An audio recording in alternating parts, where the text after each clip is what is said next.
Eh, ini giliran saya sekarang. Saya ini kalau menasihati banyak-banyak kayak bimbing disertasinya Refli juga saya jadinya. Pertama, kewenangan mahkamah itu masih belum memasukkan PMK 7 2025 Pak Refli ya.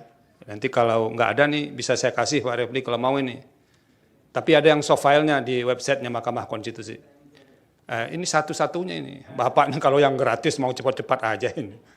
Nah nanti bisa dilihat di websitenya Mahkamah Konstitusi untuk menambahkan paling tidak ada beberapa hal yang berbeda sih Pak Refli, model penyusunan permohonan di bawah PMK nomor 7 tahun 2025 dibandingkan yang sebelumnya. Nah itu pertama di kewenangan, di kedudukan hukum, ini yang perlu ada perombakan yang agak serius, karena belum dijelaskan siapa pemohon ini, ketiga-tiganya. Jadi harusnya dijelaskan Pak Roy Suryo itu siapa, Ibu Tifa siapa, dan segala macam. Lalu apa sih problem konstitusional yang dihadapinya berkaitan dengan norma ini. Dan itu belum jelas. Jadi, dan itu harus disertakan bukti. Jadi kalau diceritakan orang ini begini, begini, dan segala macamnya, tidak ada buktinya, nah kan tidak kuat. Kan kami tidak bisa membenarkan sesuatu yang tidak dibuktikan. Oleh karena itu, jelaskan, kalau tadi dikatakan orang ini disangkakan dengan menggunakan pasal ini, itu penetapan sebagai tersangkanya dijadikan sebagai bukti untuk masing-masing pemohon ini. Nah, baru setelah itu Pak Refli jelaskan apa hubungan kausal antara peristiwa yang terjadi untuk menjelaskan kasus konkretnya itu dengan berlakunya norma itu yang dimohonkan pengujian itu. Sehingga nanti memenuhi prinsip kausal verban. Jadi ada hubungan sebab akibat antara berlakunya norma yang dimohonkan pengujian dengan kerugian atau setidak-tidaknya anggapan kerugian hak konstitusional yang dialami oleh pemohon. Dan itu sama sekali belum ada di legal standing atau kedudukan hukum pemohon. Jadi baru hanya sebatas menyebutkan pasal-pasal, lalu tidak ada elaborasi apa kaitannya pasal ini dengan ketiga pemohon ini untuk membuktikan kausal verbannya. Tadi lisan dijelaskan Pak Refli. Jadi kalau lisan kan tidak bisa kita nilai ini Pak Refli, jadi harus dicantumkan di sini. Dan itu yang harus ditambahkan. Nanti kan Pak Salman juga nanti akan banyak mengerjakannya ini. Yang ketiga, pokok permohonan atau alasan-alasan permohonan. Ada, kalau dari catatan saya itu ada beberapa norma yang diuji. Nah, yang harus ditambahkan, kalau mau ditambahkan, ini cuma penasehatan, boleh diikuti, boleh tidak. Pertama dulu menjelaskan mengapa masih menggunakan KUHP lama itu.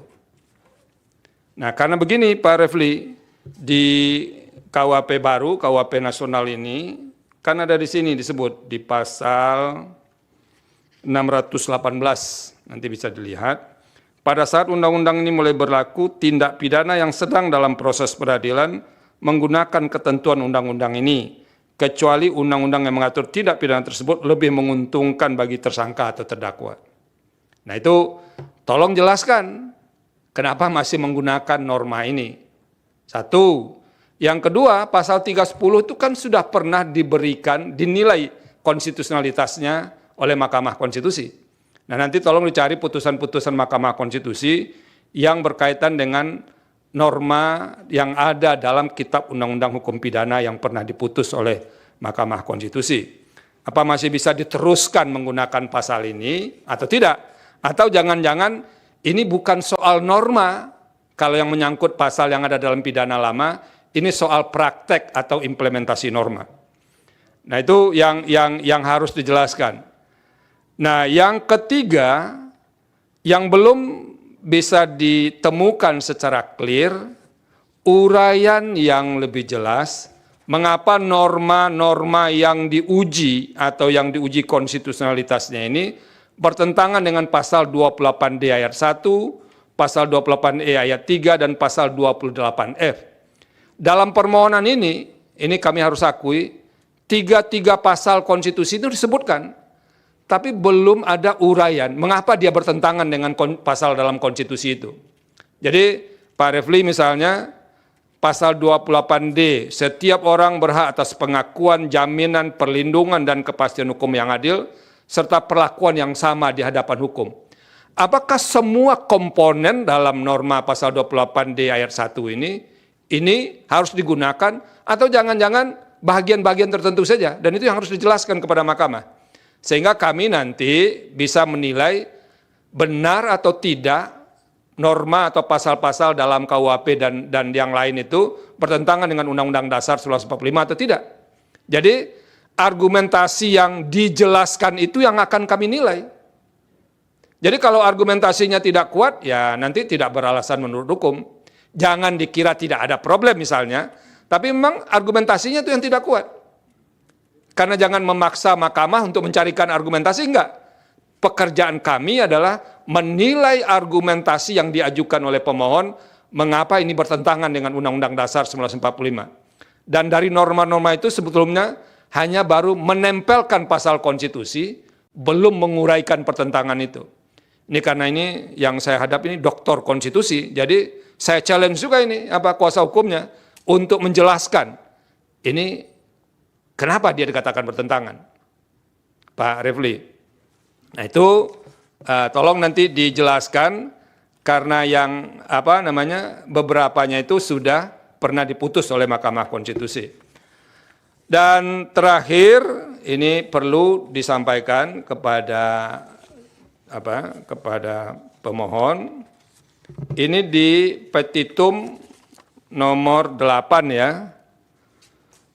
Itu kalau dilihat awalnya kan ada ayat 1, ada ayat 2. Lalu ada ayat 3 di halaman berikutnya yang tidak ada nomor halamannya itu. Jadi dokumen elektronik kepada sistem elektronik orang lain yang tidak berhak. Titik 3. Nah saya ini jadi heran, 3 ini kemana sangkutannya ini, Pak Refli? Ya kan? Apakah ini salah ketik atau bagaimana? Karena tidak ada poin angka 3 itu. Karena di poin berikutnya hanya ada 1 dan 2. Berarti angka 3 ini tidak ada. Nah itu tolong diperhatikan. Yang kedua, masih berkaitan dengan petitum ini, saya menyarankan supaya karena ada 2 norma di sini, dipisah saja Pak Refli. Ada pasal 32 ayat 1, kemudian di petitum berikutnya pasal 32 ayat 2. Jadi dipisah, supaya nanti bisa lebih clear, jangan terjadi kekaburan dalam penyusunan petitum ini. Nah itu beberapa hal yang bisa kami nasihatkan kepada kuasa hukum dan prinsipal berkaitan dengan permohonan ini. Tapi intinya, pertama soal legal standing itu penting. Kami mahkamah tidak akan masuk kepada pokok permohonan kalau pemohon tidak mampu menjelaskan memiliki kedudukan hukum. Nah itu substansi baru kita bahas setelah lolos dari posisi legal standing. Nah itu yang harus Nah poin terakhir saya Pak Refli dan para kuasa hukum dan prinsipal, harus ada ketersambungan. Jadi kayak benang merahnya antara apa yang diuraikan di posita dengan petitum. Jadi kalau di petitum dikatakan ini bertentangan dengan Undang-Undang Dasar, kalau tidak dimaknai begini, dan di positanya itu harus ada elaborasi mengapa pemaknaan yang diminta oleh pemohon itu yang konstitusional. Karena ini penting. Putusan mahkamah tidak akan mengabdi kepada kasus konkret. Karena norma ini bersifat erga omnes. Kalau mengabdi kepada kasus konkret, nanti kasus konkret pemohon A terjawab, tapi untuk kebutuhan hukum lain nanti tidak bisa digunakan. Dan itu akan menimbulkan ketidakpastian hukum. Oleh karena itu, harus clear ini dijelaskan. Kalaupun kasus konkretnya dapat untung dari pemaknaan itu tidak akan menghambat kasus-kasus lain yang termasuk kepada prinsip erga omnes dalam sebuah norma hukum, terutama undang-undang. Nah itu harus kelihatan, Pak Refli. Jangan kasus ini bisa dijawab, tapi kasus lain tadi tidak bisa diselesaikan setelah ada pemaknaan itu. Dan oleh karena itu, di posita itu harus jelas. Ini dianggap bertentangan dengan Undang-Undang Dasar 45, tadi disebutkan, tidak akan menghapus norma itu, lalu begini pemaknaannya, harus ada penjelasan. Mengapa pemaknaan begitu yang konstitusional? Nah itu yang perlu disampaikan, biar para kuasa hukum yang sangat terkenal dalam ruangan ini bisa bekerja lebih keras juga. Pak Refli ya, sudah lama nggak ketemu soalnya dengan beliau yang satu ini. 2 tahun ya, nggak apa-apa. Ini untung ada Pak Roy Suryo dan kawan-kawan bisa ketemu Pak Refli lagi saya ini. Terima kasih, ada yang mau disampaikan sepatah dua kata Pak Refli?